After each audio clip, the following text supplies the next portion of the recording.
نحمده ونصلي على رسوله الكريم أما بعد أعوذ بالله من الشيطان الرجيم بسم الله الرحمن الرحيم بأي ذنب قتلت صدق الله العلي العظيم۔ حضرات محترم سامعین کرام، میرے عزیز بھائیوں اور پردہ نشین ماؤں اور بہنوں اور چھوٹے چھوٹے معصوم بچوں اور پسِ پردہ بیٹھی میری ماؤں اور بہنوں، ابھی میں نے آپ حضرات کے سامنے قرآن مقدسہ کی ایک چھوٹی سی آیت تلاوت کیا ہے۔ اس آیت کریمہ کے اندر باری تعالیٰ نے بیٹی کو زندہ درگور کرنے کے بارے میں بیان فرمایا ہے کہ کیوں لوگ اپنی بیٹیوں کو زندہ درگور کرتے تھے۔ دوستو، زمانہ جاہلیت کے اندر یہ رواج تھا کہ جس کے یہاں بھی لڑکی پیدا ہوتی تھی، لوگ اپنی لڑکیوں کو زندہ درگور کر دیا کرتے تھے۔ کیوں؟ اس لیے کہ لوگ دامادی رشتے کو پسند نہیں فرماتے تھے، لیکن آقائے نامدار تاجدار مدینہ سرور کونین صلی اللہ علیہ وسلم اس دار فانی میں مبعوث ہوئے تو آپ نے ان تمام چیزوں کو ختم کر ڈالا، لیکن پھر بھی آج کے اس پرفتن دور کے اندر بیٹیوں کی حقیر نظر سے دیکھا جاتا ہے، بیٹیوں سے نفرت کیا جاتا ہے۔ کیوں؟ اس کی وجہ یہ ہے کہ تلک جہیز کی وجہ سے آج ہر آدمی بیٹی سے نفرت کرتا ہے اور بیٹے سے محبت کرتا ہے۔ دوستو، جبکہ بیٹی کا مقام اور مرتبہ بیٹا سے کہیں زیادہ بڑھا ہوا ہے۔ ایک مرتبہ کا واقعہ ہے کہ آقائے نامدار صلی اللہ علیہ وسلم نے صحابہ کرام سے دریافت فرمایا، کہا کہ تم میں بہتر شخص ہوا ہے جو اپنی بیٹی کو دینی تعلیم کے ساتھ ساتھ کیا کرے، اچھے سے اچھے گھرانے میں شادی کر دے گا، وہ آدمی جنت کے اندر جائے گا۔ یعنی آقا صلی اللہ علیہ وسلم نے بیٹیوں کے بارے میں یہ فرمایا کہ جس شخص نے اپنی 3 بیٹی کی شادی کر دی وہ جنت کے اندر جائے گا۔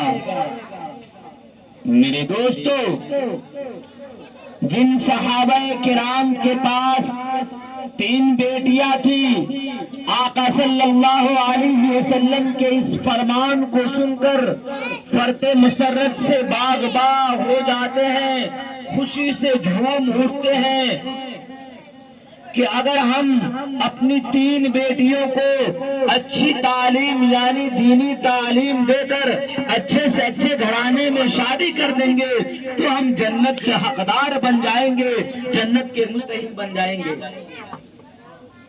جنت کے مستحق بن جائیں گے۔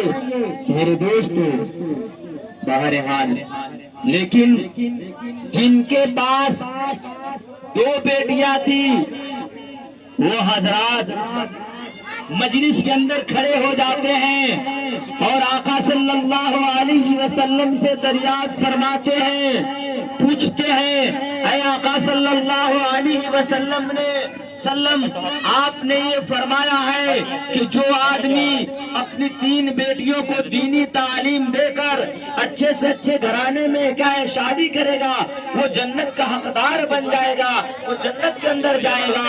لیکن جن کے پاس 2 بیٹیاں ہیں ان کا کیا حال ہوگا؟ کیا وہ جنت کے اندر نہیں جائیں گے؟ آقا مدنی صلی اللہ علیہ وسلم نے فرمایا کہ خوشخبری ہو اس شخص کے لیے جس کے پاس 2 بیٹیاں ہیں اور وہ اپنی دونوں بیٹی کو دینی تعلیم دے کر کے اچھے گھرانے میں شادی کر دے، بیاہ کر دے، وہ بھی جنت کے اندر جائے گا۔ میرے دوستو 3 والے خوشی سے جھومنے لگے، 2 والے خوشی سے جھومنے لگے، لیکن وہ صحابہ کرام جن کے پاس صرف 1 بیٹی تھی وہ کھڑے ہو جاتے ہیں اور آقا صلی اللہ علیہ وسلم سے دریافت فرماتے ہیں کہ اے آقا صلی اللہ علیہ وسلم جن کے پاس 3 بیٹیاں ہیں وہ جنت کے حقدار ہو جائیں گے، جن کے پاس 2 بیٹیاں ہیں وہ جنت کے اندر جائیں گے، لیکن اس شخص کا کیا حال ہوگا جس کے پاس صرف 1 بیٹی ہے، کیا وہ جنت کے اندر نہیں جائے گا؟ آقا نامدار محمد عربی صلی اللہ علیہ وسلم نے فرمایا مبارک ہو، خوشخبری ہو اس شخص کے لیے جس کے پاس صرف 1 بیٹی ہے اور وہ اپنی بیٹی کو دینی تعلیم دے کر اچھے سے اچھے گھرانے میں شادی کر دے، وہ بھی جنت کا حقدار ہے، وہ بھی جنت کے اندر جائے۔ میرے دوستو اگر ہم نے یہ دل کو جہیز کی لعنت کو ختم نہیں کیا تو میرے دوستو مرنے کے بعد میں ہمارا جو حشر ہوگا میرے دوستو پھر ہمیں سمجھ میں آئے گی۔ میں ایک واقعہ بتا رہا ہوں کہ حضرت عبد الرحمن ابن عوف رضی اللہ تعالی عنہ صحابی ہیں جو 10 مبشرہ میں سے ہیں۔ ان 10 صحابہ کرام کو آقا مدنی صلی اللہ علیہ وسلم نے اپنے زندگی کے اندر فرما دیا تھا کہ فلاں فلاں صحابی جو ہے جنتی ہیں۔ آپ صلی اللہ علیہ وسلم نے فرما دیا 10 صحابہ کرام کے بارے میں کہ یہ جنتی ہے، یہ بھی جنتی، یہ بھی جنتی، یہ بھی جنتی۔ ان 10 جنتیوں میں سے میرے دوستو عبد الرحمن ابن عوف رضی اللہ تعالی عنہ ہیں۔ ویسے تو سارے کے سارے صحابہ کرام جنتی تھے، صحابہ کے جنتی ہونے میں شک نہیں۔ اگر صحابہ کے جنتی ہونے میں کوئی شک پیدا کرتا ہے تو میرے دوستو وہ کافر ہے، وہ مومن نہیں ہے۔ بہرحال عبد الرحمن ابن عوف رضی اللہ تعالی عنہ شادی کر لیتے ہیں۔ نبی کریم صلی اللہ علیہ وسلم جن کے ہر سیکنڈ ہر آن نبی صلی اللہ علیہ وسلم کے بغیر گزرتا نہیں تھا، صحابہ کرام آقا صلی اللہ علیہ وسلم کو اپنے چہرے سے جب اوجھل دیکھتے تھے، غائب ہو جاتے دیکھتے تھے، صحابہ کرام پریشان ہو جاتے تھے۔ نبی صلی اللہ علیہ وسلم کے چہرہ دیکھے بغیر آپ کو چین نہیں آتا تھا۔ وہ صحابی جو 10 مبشرہ میں سے ہیں انہوں نے آپ صلی اللہ علیہ وسلم کو مدعو بھی نہیں کیا، مدعو تو دور کی بات میرے دوستو، چپکے سے آپ نے شادی کر لی۔ آپ نے اس بات کی ضرورت نہیں سمجھا کہ آقا صلی اللہ علیہ وسلم کو اپنی شادی کی اطلاع دوں۔ بہرحال نبی کریم صلی اللہ علیہ وسلم نے جب حضرت عبد الرحمن ابن عوف رضی اللہ تعالی عنہ کو دیکھا کہ آپ کے کپڑے پہ پیلے نشان ہیں تو آپ نے فرمایا کہ عبد الرحمن ابن عوف کیا تم نے شادی کر لی؟ تو عبد الرحمن ابن عوف رضی اللہ تعالی عنہ نے فرمایا کہ جی آقا صلی اللہ علیہ وسلم میں نے شادی کر لیا۔ میرے دوستو آپ صلی اللہ علیہ وسلم نے کیا دیا؟ جب یہ کہا کہ ہاں آقا صلی اللہ علیہ وسلم میں نے شادی کر لیا، میں نے بیاہ کر لیا، تو آپ صلی اللہ علیہ وسلم ناراض نہیں ہوئے، آپ نے تکلیف کا اظہار نہیں کیا، بلکہ جو ہی سنا آپ نے مبارکبادی پیش کی، آپ نے خوشخبری دیا کہ چلو خوشخبری ہو، تم دونوں کی جوڑی سلامت رہے، تم دونوں ہر طرح کے سر و فتن سے محفوظ رہو۔ اور اس کے ساتھ ہی آقا صلی اللہ علیہ وسلم نے یہ بھی فرمایا کہ عبد الرحمن ابن عوف رضی اللہ تعالی عنہ آپ ولیمہ کریں۔ کیا کریں؟ آپ ولیمہ کریں، یعنی ایک بکری ذبح کیجئے اور ذبح کرنے کے بعد میں ولیمہ کیجئے۔ میرے دوستو ولیمہ کسے کہا جاتا ہے؟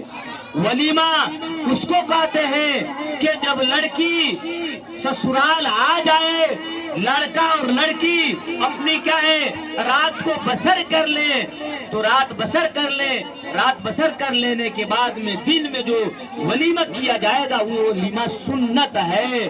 آج تو لوگ لڑکی لاتے ہیں، بہو کو لاتے ہیں، صبح لایا شام میں ولیمہ ہو جاتا ہے۔ بہتر اور سنت طریقہ یہ ہے کہ لڑکا اور لڑکی جب رات بسر کر لے میرے دوستو اس کے بعد میں جو ولیمہ کیا جاتے ہیں وہ ولیمہ سنت ہے۔ ولیمہ اصل وہی ہے۔ اس لیے میرے دوستو آج ہم ایمان والوں کا حال یہ ہے کہ آج ہم آقا صلی اللہ علیہ وسلم کے بتائے ہوئے فرمان کے مطابق اپنی زندگی بہت ہی کم بسر کرتے ہیں۔ آج ہم جو ہیں من چاہی زندگی بسر کرتے ہیں، رب چاہی زندگی نہیں بسر کرتے ہیں۔ قرآن حکیم کے اندر ہے ان المبذرین کانوا اخوان الشیاطین، کہ فضول خرچی کرنے والے شیطان کے بھائی ہیں، چاہے وہ فضول خرچی شادی کے اندر ہو یا گھر بھوج کے اندر ہو یا کسی کے مر جانے پر ہو۔ اگر میرے دوستو لیکن آج کل کے دور میں ابھی کے دور موجودگی کے اندر جو فضول خرچیاں ہوتی ہیں زیادہ کر کے شادیوں کے اندر ہوتا ہے۔ شادی کے اندر جو ہے میرے دوستو مہینوں پہلے سے خریداری ہوتی ہے اور میرے دوستو طرح طرح کے چاہے سجاوٹیں ہوتی ہیں اور اس کے اندر یہ فضول خرچیاں اتنی ہوتی ہیں کہ جس کا حساب نہیں۔ میرے دوستو آج شادیوں کے اندر جو ہے میرے دوستو ناچ اور گانے ہوتے ہیں۔ میرے دوستو 10 دن پہلے سے ہماری مائیں ناچتی ہیں، گاتی ہیں، گیت گاتی ہیں۔ میرے دوستو جب سرپان بچے کی کیا ہے جب دلہا نکلتا ہے تو اس وقت میرے جو ہی گھر سے نکلتا ہے میرے دوستو جب پرچھان کرنے کے لیے جاتی ہیں اس وقت بھی میرے دوستو اپنے گھر سے ڈائس کرتے ہوئے عورتیں جاتی ہیں۔ اور آج تو میرے دوستو باجا ہو گیا ہے، جو آرکیسٹرا کے اندر لونڈا ہوتا ہے یا لڑکیاں ہوتی ہیں وہ الگ ڈانس کرتی ہیں اور عورتیں الگ کرتی ہیں، مرد الگ کرتے ہیں۔ میرے دوستو آج یہ ہے بے حیائی۔ میرے دوستو حدیث پاک ہے الحیاء شعبۃ من الایمان، کہ حیا ایمان کا ایک شعبہ ہے، حیا ایمان کی ایک شاخ ہے۔ آج یہی چیز چاہے ہم ایمان والے ہوں چاہے غیر ایمان والے ہوں